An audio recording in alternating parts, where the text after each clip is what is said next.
Hi there. Please let your mind slow down and go at ease, and let me know in the comments where you're from. Also, what's your best tip for a peaceful night's sleep and keeping a calm mind? Whether it's a relaxing bedtime ritual, a favorite book, or a mindfulness practice, your advice could be just what someone needs. The Whispering Oak. On the edge of my grandparents' property stood an ancient oak tree, its massive branches stretching wide, its roots twisted and gnarled, half submerged into the ground. They called it the Whispering Oak, and I'd always been fascinated by its sheer size and age. My grandmother often told me stories about the tree, saying it was older than the town itself, a witness to countless lives and events. But she also warned me never to go near it at night. One evening, curious and restless, I decided to sit by the tree as the sun was setting. The air was still, filled with the scent of damp earth and leaves, and the shadows grew longer, stretching over the ground like fingers reaching toward the tree. Just as the last rays of sunlight disappeared, I heard it, a faint, soft whisper drifting through the branches, barely more than a breath. At first, I thought it was the wind, but as I listened, I realized the sound was rhythmic, deliberate, like someone speaking from just beyond the tree. The voice was faint, filled with a sorrow so deep it made my chest ache, and I found myself leaning closer, straining to hear, drawn by an unexplainable pull. The whispers grew louder, echoing through the silence, filling the air with words I couldn't quite make out, each one laced with a sadness that seemed ancient, timeless. I tried to back away, but the whispers followed me, growing more insistent, filling my mind with fragments of words, images that flashed in my mind. A family, a young woman, a tragedy that seemed as old as the tree itself. And then, just as suddenly as it had begun, the whispering stopped, replaced by a thick, suffocating silence that pressed down on me, making it hard to breathe. I turned, stumbling back toward the house, my heart pounding, feeling the weight of the tree's presence behind me, its ancient energy clinging to me, filling the air with a sorrow that lingered long after I'd left. The next morning, I told my grandmother about the whispering, hoping she'd have an explanation. She looked at me, her face pale, her expression darkening as she spoke in a low, trembling voice. They say the tree holds the memories of those who have passed, that it whispers their stories to those who listen. Some believe it's haunted by a young woman who disappeared here long ago, and that her spirit lingers, waiting, hoping to find peace. Since that night, I haven't gone near the tree after dark, but sometimes, when the wind blows, I hear the faint whispering drifting through the branches, filling the air with a sorrow that seems endless, a reminder of the spirit bound to the Whispering Oak. The man on the staircase. When I moved into my apartment, I was thrilled to finally have a place of my own. It was a small, cozy building with creaky wooden floors and tall, narrow windows that let in soft, dappled light. But there was something strange about the staircase. A narrow, winding set of steps that creaked with each step, casting shadows that seemed to stretch and shift in the dim light. One night, as I was coming home late from work, I felt an odd chill as I climbed the stairs. The air was thick, filled with a strange, oppressive energy that made my skin prickle, and I couldn't shake the feeling that someone was watching me. I glanced around, half expecting to see someone on the stairs, but the hallway was empty, silent. But just as I reached the top of the stairs, I heard it. A faint, hollow sound, like footsteps echoing up the steps behind me. I turned, my heart pounding, but the stairs were empty, only shadows stretching down into the darkness.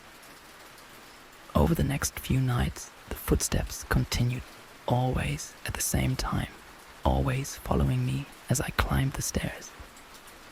Sometimes I'd hear a faint sigh, barely audible, drifting through the silence, filling the air with a sorrow so deep it felt like it would drown me. One evening, just as I was locking my door, I heard the footsteps again, louder this time, more insistent, as though someone or something were following me. I turned, expecting to see the empty staircase, but there he was, a man, barely visible, standing at the bottom of the stairs. He was tall and thin, dressed in old-fashioned clothes, his face hidden in shadow, his posture unnaturally still. I froze, my heart racing, unable to look away. The man didn't move, didn't speak, but his presence filled the air with a heavy, suffocating dread that made it hard to breathe.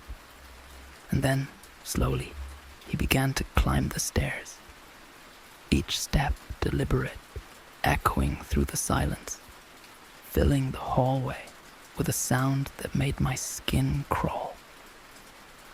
He stopped a few steps below me, his face still hidden, and in a voice barely more than a whisper, he spoke. "Why did you leave me?" The words echoed through the hallway, each one filled with a sorrow so profound it made my chest ache, and I felt a strange, overwhelming sympathy, a need to understand, to listen. But fear held me in place. And as I took a step back, the man vanished, leaving only silence, thick and unyielding, pressing down on me. The next morning, I asked the building manager if he knew anything about the man, hoping he'd have an explanation. He looked at me, his expression dark, his voice barely audible. "They say a man once lived here long ago. His fiancée left him, and he spent his final days waiting, hoping she would return. Some believe his spirit still lingers, bound to the staircase, waiting for someone to ease his sorrow.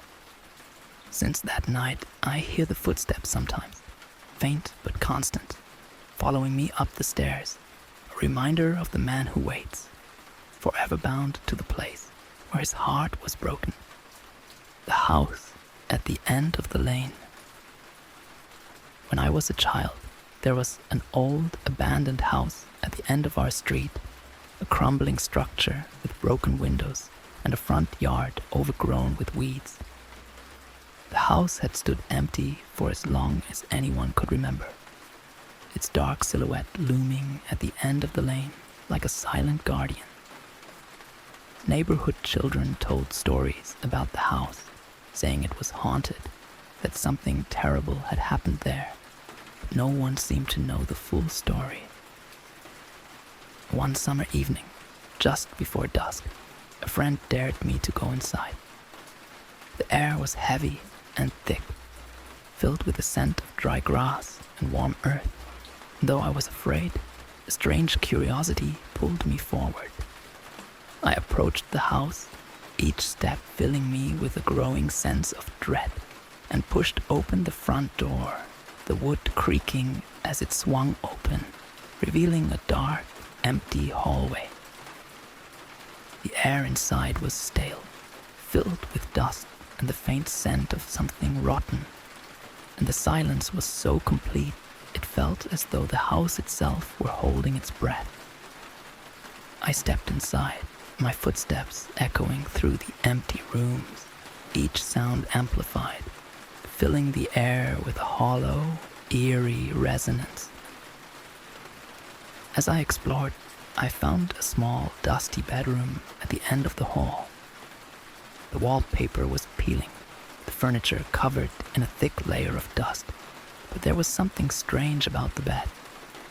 The covers were pulled back, as though someone had just left, and on the nightstand lay a single, faded photograph. I picked it up, my heart pounding, and stared at the image. A young girl, around my age, her expression solemn, her gaze intense, filled with a sorrow that made my chest ache. Her eyes seemed to follow me, unblinking, watching, and I felt a chill crawl down my spine as I set the photo back on the nightstand, unable to look away. Just as I was about to leave, I heard it, a soft, faint whisper drifting through the silence, barely audible, like a voice calling from somewhere beyond the wall. "Why did you leave me?" The words echoed in my mind, filling the room with a sorrow so deep it seemed to seep into the wall, into the very air. I turned, heart pounding, but there was no one there, only shadows stretching across the room. The faint sound of my own breathing filling the silence. I left the house that night, unable to shake the memory of the girl's gaze, her sorrowful plea lingering in my mind. And since that evening, I've avoided the house, too afraid of what I might find. But sometimes, when I pass by, I see her, just a faint figure standing in the window, her eyes watching, waiting, a reminder of the spirit that lingers, forever bound to the house at the end of the lane. The clock in the corner. When I inherited my grandfather's house, I was thrilled to explore every corner of it. The place was filled with antiques and family heirlooms, each item with a story of its own. But there was one item that felt out of place. A large, ornate grandfather clock standing in the corner of the living room. It was beautifully crafted, with intricate carvings along the frame and hands that looked like they'd been cast in gold. But something about it made me uneasy. My grandfather had never liked the clock, always covering it with a cloth, but no one knew why. One evening, as I was settling in, I noticed that the clock had stopped at exactly midnight. I went to wind it, but as I touched the clock, a chill ran through me. A coldness so intense it felt as though I'd stepped into ice water. The air around the clock seemed thicker, heavier, filled with a strange, silent energy, and I quickly pulled my hand away, leaving the clock untouched. That night, just as I was drifting off to sleep, I heard a soft ticking sound echoing through the silence, filling the air with a rhythmic, hollow beat. I lay still, listening, but the sound grew louder, more insistent, as though the clock itself were calling to me, begging for my attention. The next morning, I found the clock had moved back an hour, its hands frozen in place, pointing to midnight as though marking the start of something unknown. I tried to ignore it, but the ticking continued, a constant pulsing sound that filled the room with a strange, oppressive energy. One evening, unable to ignore it any longer, I went to the clock, my hands trembling as I touched its cold surface. And that's when I heard it, a faint, sorrowful whisper drifting through the silence, each word filled with a sadness that seemed endless. "Why did you leave me?" The words echoed in my mind, filling the room with a heavy, hollow sorrow that made my chest ache. I stumbled back, heart pounding, but the voice continued, soft and faint, filling the air with a longing that seemed ancient, timeless.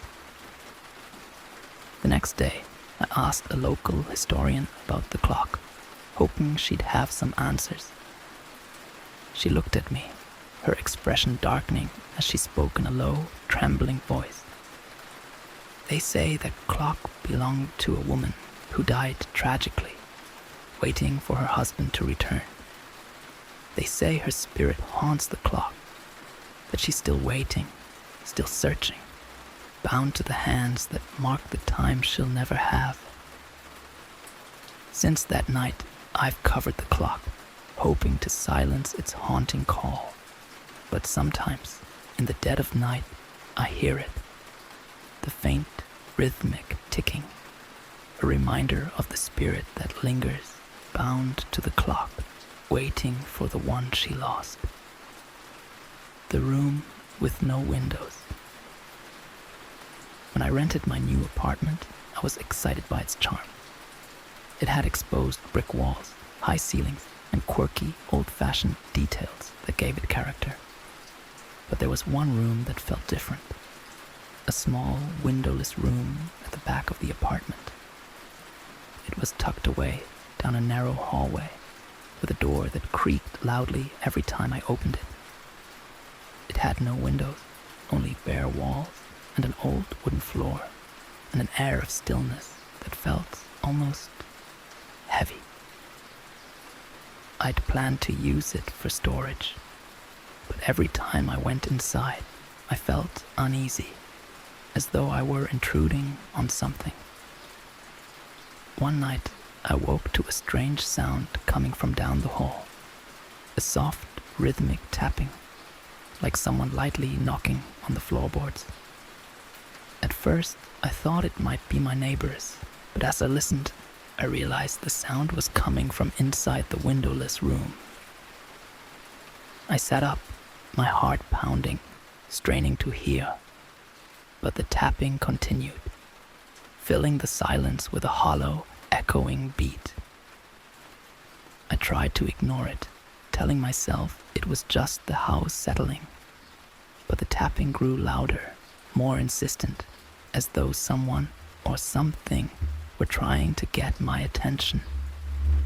Finally, unable to bear it any longer, I grabbed a flashlight and made my way down the hall, my hand shaking as I turned the doorknob.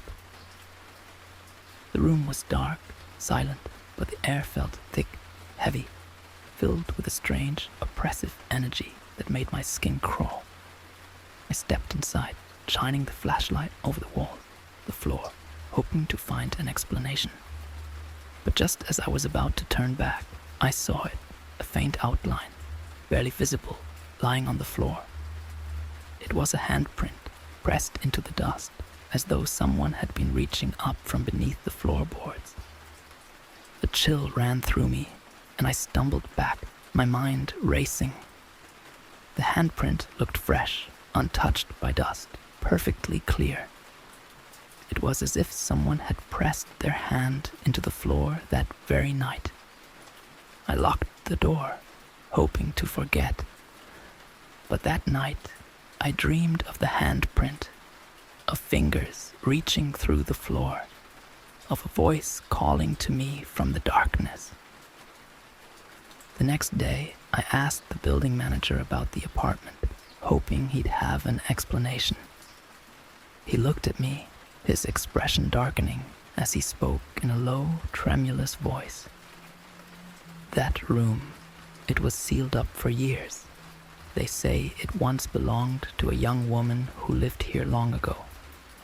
She disappeared, and no one knows what happened to her. Some believe she's still here, bound to that room, waiting to be found. Since then, I've avoided the room, too afraid to go inside. But sometimes, in the dead of night, I hear the tapping again, a soft, rhythmic beat that echoes through the silence, a reminder of the spirit that lingers, forever bound to the room with no windows, waiting for someone to release her from the darkness. The man at the window. The house I grew up in had a small, narrow window on the second floor that faced the street. From my bedroom, I could see that window from a distance, just visible at the end of the hallway. I'd always found it strange. Its glass was cloudy, cracked in places, and I'd never seen it open. My parents said it had been that way since they bought the house, but I couldn't shake the feeling that the window was hiding something, that it was somehow watching me. One winter evening, as I was heading up to bed, I noticed a figure standing in front of the window. It was just a faint outline, barely visible in the dim light, but I could see the shape of a man, his head tilted, his posture rigid as though he were staring out at the street below. I froze, heart pounding, watching, waiting, but the figure didn't move, didn't react, just stood there, his gaze fixed on something I couldn't see. I told my parents, hoping they'd have an explanation, but they brushed it off, saying it was just a shadow, a trick of the light. But that night, I dreamed of the man, of his hollow gaze, his expression filled with a sorrow so deep it made my chest ache. In my dream, he stood by the window, watching, waiting, his presence filling the room with a heavy, suffocating silence. Over the next few nights, I saw him again, always at the same time, always standing in front of the window, his gaze unchanging, his posture unmoving. I tried to ignore it, to convince myself it was nothing.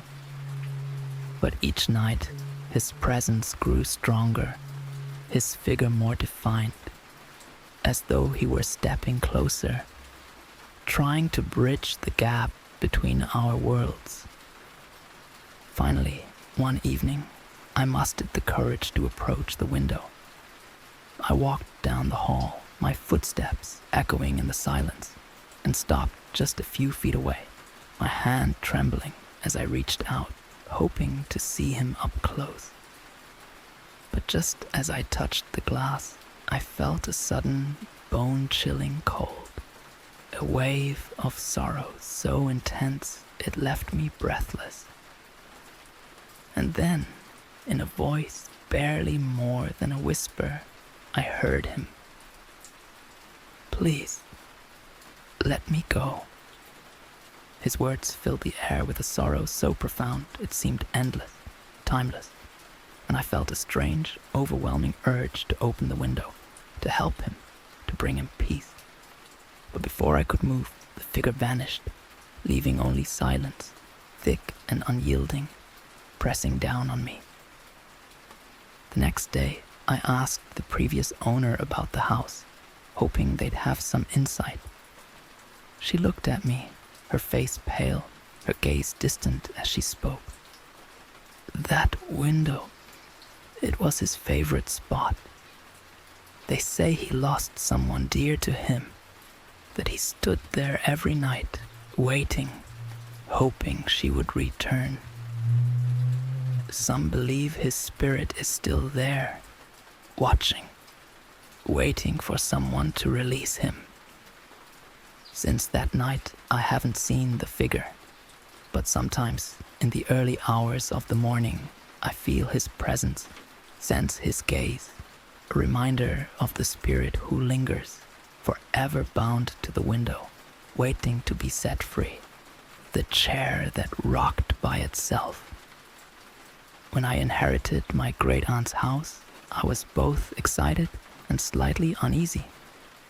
She had been a peculiar woman, known for her superstitions and mysterious habits, and the house reflected her eccentricity. Her furniture was an assortment of strange antiques, and among them was an old wooden rocking chair that sat in the corner of the parlor. It was a beautiful piece, carved with intricate details. the wood worn smooth from years of use. But something about it gave me chills. My aunt had always been seen sitting in that chair, watching the world outside through the parlor window. Neighbors said she never moved it, that it had stayed in that same spot as long as anyone could remember. When I moved in, I thought about putting it in storage, but something made me hesitate, so I left it where it was. One night, as I was getting ready for bed, I heard a faint creaking sound coming from downstairs. At first, I thought it was just the old house settling, but the creaking grew louder, more rhythmic, filling the silence with a steady, hollow beat. My heart pounded as I realized it was the sound of the rocking chair moving, swaying back and forth, as though someone was sitting there, rocking slowly in the darkness. I crept down the stairs, each step making the creaking louder, more distinct, until I reached the doorway to the parlor. I froze, staring into the dim room where the chair was moving gently back and forth, empty, yet rocking as if it had a life of its own. I called out, hoping it would stop, but the chair continued, its movement slow, deliberate, filling the air with a heavy, unsettling energy. The next morning, I tried to tell myself it had been a draft, or perhaps an animal that had somehow found its way inside. But deep down, I knew something was wrong. Each night, the chair would begin to rock at the same time, its creaking filling the house with a sound that seemed almost sad. One evening, unable to ignore it any longer, I sat in the chair, hoping to understand whatever haunted it. The moment I sat down, a chill washed over me, a cold, suffocating sensation that made my skin prickle. I felt a weight on my shoulders, an invisible presence pressing down, filling me with a sorrow so deep it felt endless. And then, in a voice barely more than a whisper, I heard it, a faint, trembling voice drifting through the silence. Please, stay. The words echoed in my mind, each one laced with a sorrow so profound it made my chest ache. I sat there, paralyzed, feeling the presence grow stronger, more insistent, as though it were pleading with me, begging me to stay. Finally, unable to bear it any longer, I leapt up, leaving the room, my heart pounding, my hands shaking.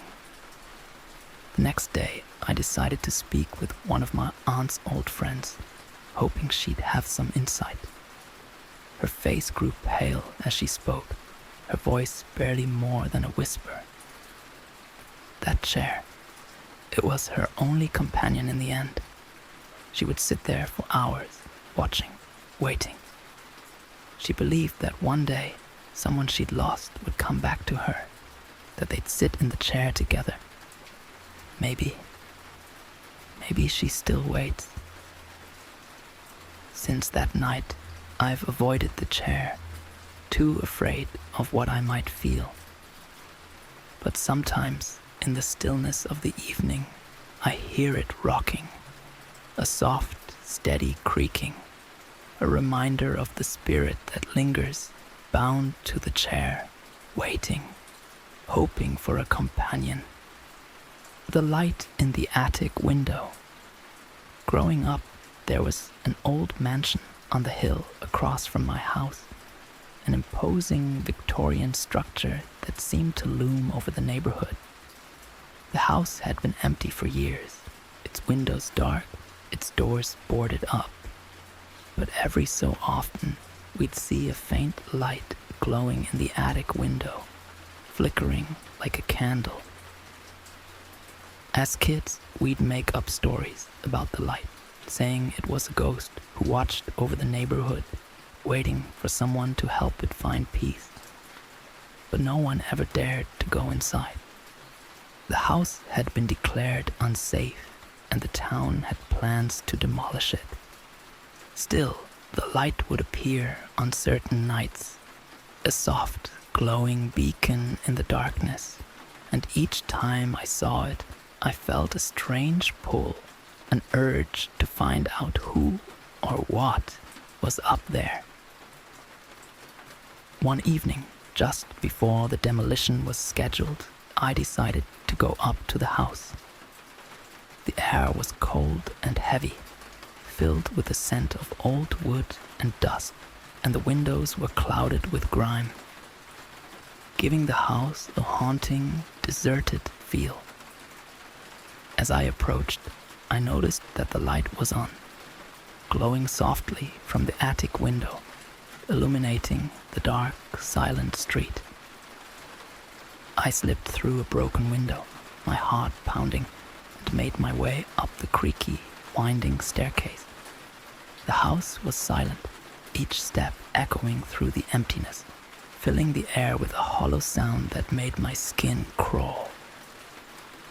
As I reached the attic, the light grew brighter, casting strange shadows over the walls, illuminating the room with an eerie, pale glow. In the center of the attic was an old brass lamp, its glass cracked, but glowing as though someone had just lit it. I felt a strange, unexplainable sadness wash over me as I approached, my hand trembling as I reached out to touch the lamp. And then I heard it, a faint, soft voice, filled with sorrow, drifting through the silence. "Why did you leave me?" The words filled the attic with a sorrow so deep it made my chest ache, and I felt an overwhelming sympathy, a need to understand, to listen. But as I looked around, the room was empty, silent, the light from the lamp growing dimmer, flickering like a dying candle. I left the attic that night, my mind racing, my heart heavy, unable to shake the memory of the voice. Next morning, I asked one of the older neighbors about the house, hoping she'd have some answers.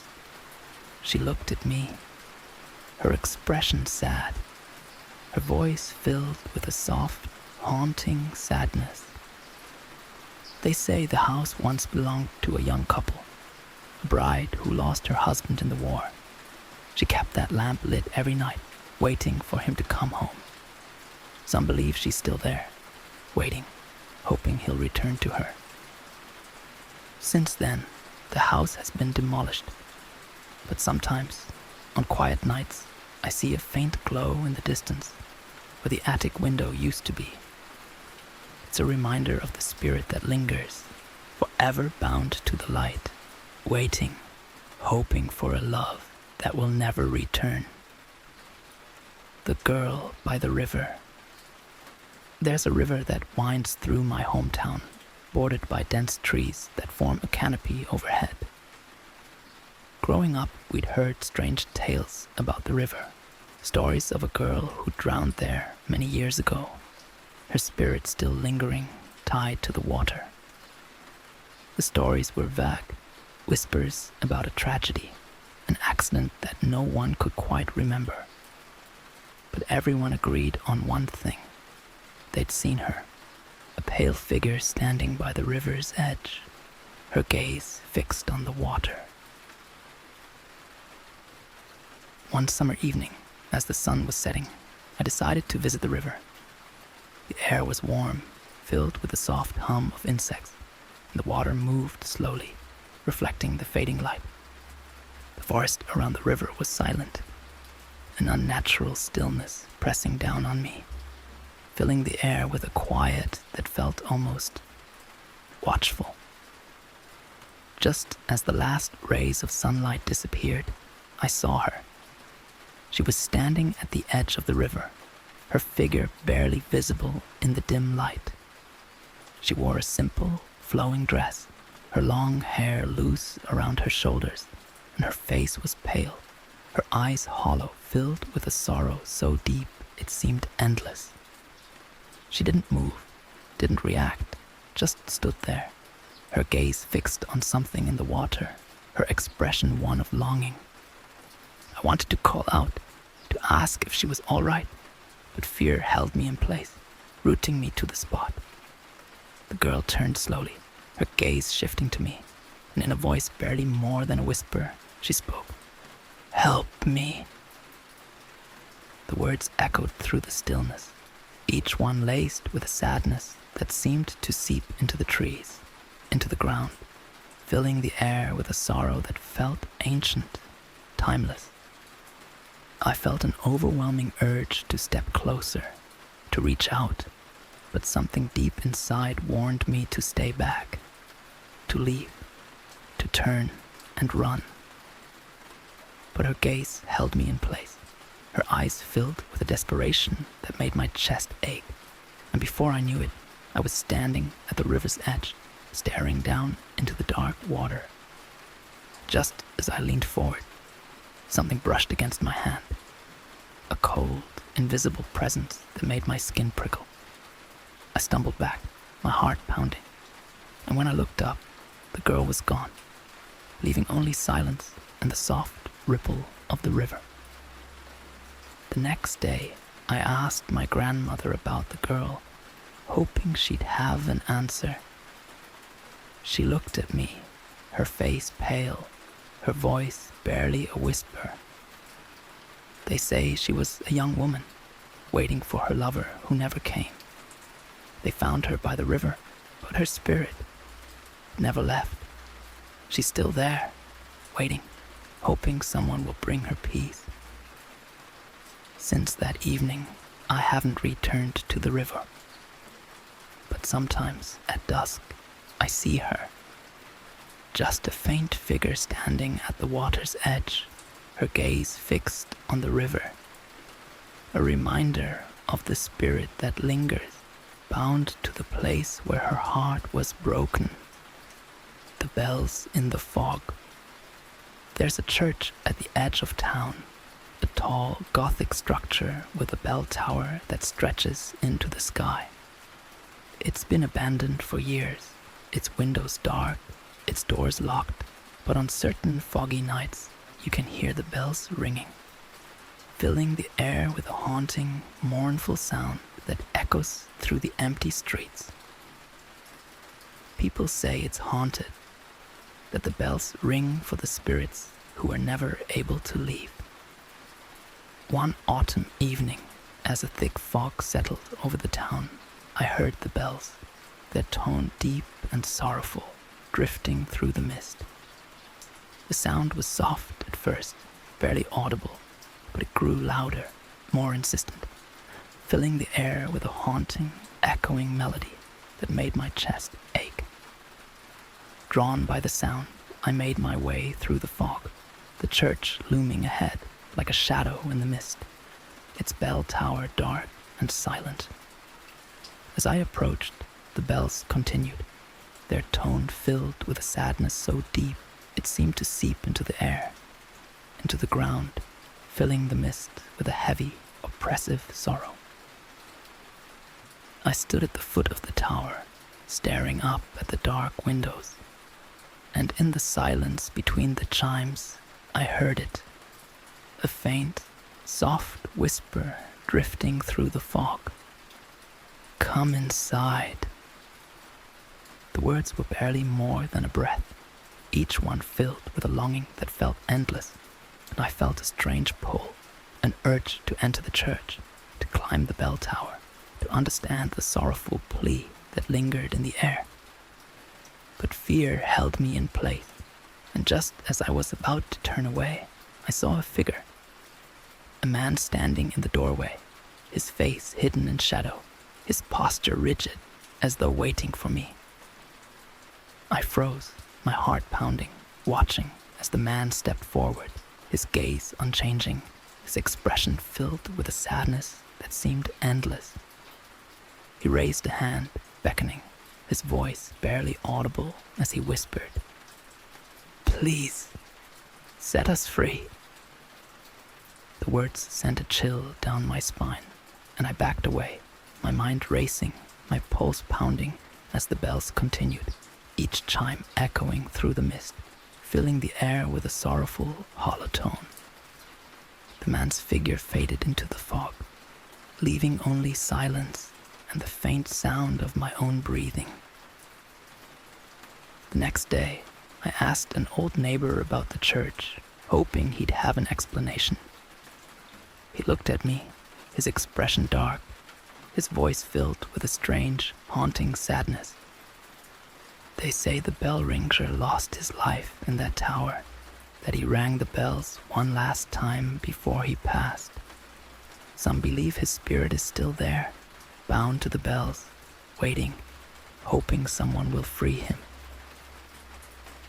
Since that night, I avoid the church, but sometimes, in the early morning mist, I hear the bells, faint but constant, a reminder of the spirit that lingers, bound to the tower, waiting for someone to set him free. When I was 20, about 6 years ago, I worked as a delivery girl for a popular pizzeria in my area. I initially worked the late morning to mid-afternoon shift, but when the night delivery driver got fired for losing his license due to a DUI, my boss shifted me to the night shift. He had hired a family friend who could only work during my regular hours, and I really didn't want this change. Late night deliveries always made me uneasy. You never know if someone who orders pizza at that hour has good intentions or not. Unfortunately, my boss insisted that I either take the night shift or be fired.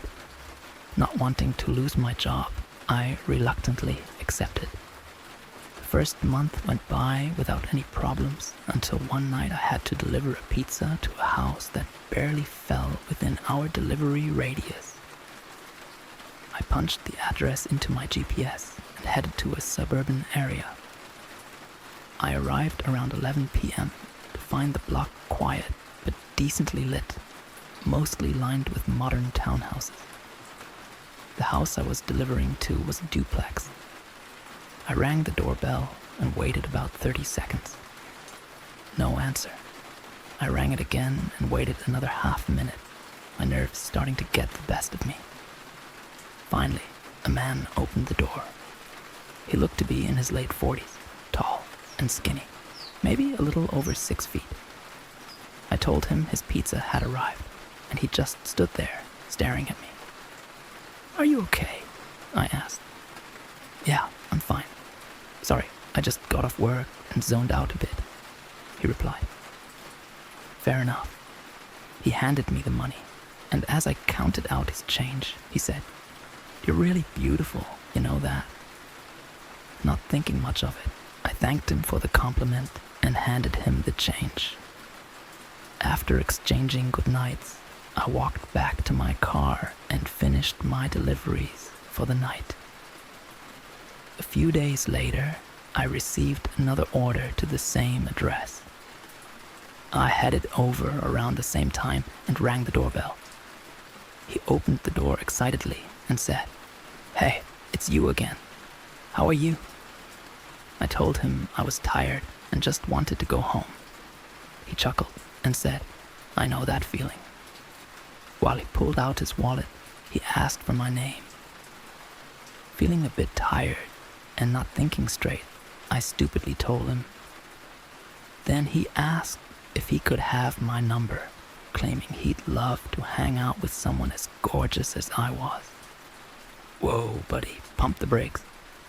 I had only delivered pizza to this guy a couple of times. I had no idea who he was, and I was concerned he thought I looked much younger than I actually was. Awkwardly, I mumbled, "Sorry, I have a boyfriend." He got upset, saying, "Oh, okay, I see." We stood there in silence before I wished him a good night and headed back to my car. He stayed at the doorway, staring at me until he finally went back inside. Once I started my car, a creepy vibe washed over me. I even mentioned it to my coworkers, who agreed it was odd, except for my boss, who thought I was just trying to gain sympathy for having to work the night shift. A week later, I had to deliver to him again. I arrived at the house around 10:30 p.m., and from the road, I noticed no lights were on. As I approached the door with the pizza box, it swung open to reveal the man, this time wearing a suit. I jumped back. "Sorry if I scared you," he laughed. "I saw you out the window and figured I'd just open the door now so you wouldn't have to knock." I was getting scared because the darkness of the house felt strange. "Do you like my suit?" he asked. "Yeah, it's nice," I replied nervously. "Would you like to go on a date with me tonight?" "What the hell?" I told him again that I had a boyfriend. He chuckled, moving closer, and said, "Honey, there's no way a girl your age is in a serious relationship. If you go on a date with me, I'll show you how a real man treats a girl." Before I knew it, he snatched the pizza box from me and tossed it aside, grabbing my arms tightly. Panic shot through me as I tried not to cry from fear. "Please, I just want to go home," I pleaded. He stared at me with a sinister look and said, "I don't care. Get inside now. We're going to have a good time." He started trying to pull me into the house, and I fought back with all my strength. After struggling, he released one of my arms to pull something from his pocket. I presumed it was a knife. In that moment of desperation, I punched him hard in the stomach. It stunned him just long enough for me to break free. I ran to my car, but he chased me, grabbing for the door while brandishing a knife. "Why are you making this so difficult?" he yelled. In a panic, I grabbed a half-empty soda bottle from my cup holder and threw it at him, hitting his head. He let go, and I slammed the door shut just as he jumped onto the hood of my car, scratching and banging on my windshield with the knife. I put the car in reverse and sped away, desperately trying to escape. As I turned onto another street, he fell off the hood, and I slammed the gas as hard as I could, eager to put distance between us. After a few blocks, I finally reached a red light. Frozen, I sat there shaking and crying, realizing how close I had come to losing my life. Once the light turned green, I pulled over to the side of the road, still trembling. Eventually, I found the strength to drive back to the pizzeria. As soon as I walked in, my coworker noticed something was wrong. I broke down in front of him, and soon everyone gathered around, wondering what had happened. I recounted everything as calmly as I could, and my coworker comforted me. My boss, surprisingly, apologized profusely for what had happened and took me into the office to call the police. They arrived quickly, and I gave them my statement, along with photos of the scratches on my car as evidence. One of my coworkers followed me home that night. I collapsed into bed, exhausted, and somehow managed to fall asleep. I quit my job the next day, and a friend helped me find a new one at her clothing store. 2 days later, I received an update from the police. The duplex was owned by the guy's brother, who lived on the right side with his wife, while the man I encountered lived on the left. I learned that he had a history of robberies, assaults, and sex crimes, and had been released from jail about 5 months prior for having sex with a minor. When the police arrived at the duplex, he was long gone, and his family had no idea where he had run off to. But they assured me they would find him, and they did, though not alive. For 2 months, I lived in fear, worrying he would find me and finish what he had started. But then I got another call from the police. Apparently, he had fled to a nearby city and attempted to kidnap a teenager walking alone at night. Someone saw him and called the cops, leading to a chase. He blew a red light near a busy intersection and crashed into a van. By some miracle, the van's driver only sustained minor injuries, while he succumbed to his wounds before the ambulance arrived. I thanked the officers for everything and walked out of the station. As I walked down the street, I lit a cigarette and processed everything I had just learned. I don't usually wish death on anyone, but I felt relieved he could hurt no one else. I was just thankful I would never have to encounter him again, and that I wouldn't have to relive what happened that night in a courtroom. Who knows where I'd be if he had managed to pull me into his house. When I was 21, new to the police force and freshly out of a relationship, a friend suggested I try Tinder. Feeling a bit invincible, as young cops sometimes do, I matched with an incredibly attractive woman, and we set up a date to watch the stars at a field she knew. I picked her up, and she guided us to a secluded area surrounded by woods. Not long after we settled in, a van approached, its dim headlights getting closer until it almost blocked us. I grabbed my flashlight and approached the driver, a polite man claiming he was the property owner, just checking to make sure we weren't hunting or anything. Satisfied with my explanation, he wished us well and left. I noticed my date kept texting, but didn't think much of it. An hour later, the same van sped toward us, stopping just short of my car. My date jumped out, running straight to the man. My stomach dropped. I demanded they back up and get on the ground, but instead, the man rushed at me, knocking me down. I managed to get up, but then I saw my date grab a metal pipe from the van. She told me they had a gun and wanted my money and my truck. Refusing to comply, I told them I was a cop, drew my concealed firearm, and ordered them on the ground. After a moment of shock, they surrendered, but when I called dispatch for backup, both of them bolted. I chased the man briefly into the woods before I saw a flash and heard gunshots. The invincible mindset vanished. I raced back to my car and got out of there. I returned to where I'd picked her up and waited for officers, including my sergeant and field training officer, to arrive.